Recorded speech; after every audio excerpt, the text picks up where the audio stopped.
على الرغم من أن التحقيقات لا تزال جارية بشأن وفاة نجم مسلسل الأصدقاء الشهير ماثيو بيري بسبب جرعات زائدة من مادة الكيتامين، السلطات الفيدرالية وجهت ل5 أشخاص اتهامات بالتسبب بوفاته، وهنن مساعد الممثل وطبيبين وشخصين تانيين، أحدهما ملكة الكيتامين جاسفين سانشا اللي باعت لبيري جرعات زائدة من الدواء قبل وفاته.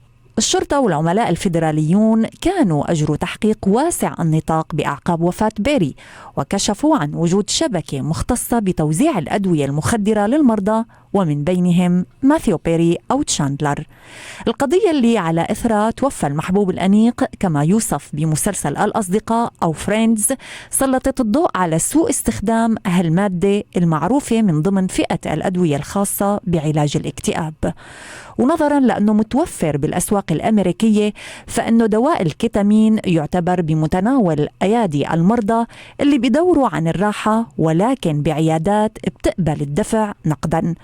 خصوصية هالدواء وغيره من الأدوية لا تصرف إلا بوصفة طبية، خاصة وإنه من الأدوية اللي بتندرج تحت الفئة الثالثة، مما يعني إنه عنده إمكانية منخفضة للتسبب بالإدمان النفسي أو الجسدي. عقار خطير بالأيادي الخطأ، هيك وصف أطباء التخدير عقار الكيتامين، وحذروا بنفس الوقت من وضع مثل هاي الأدوية كوسيلة للربح على حساب الروح.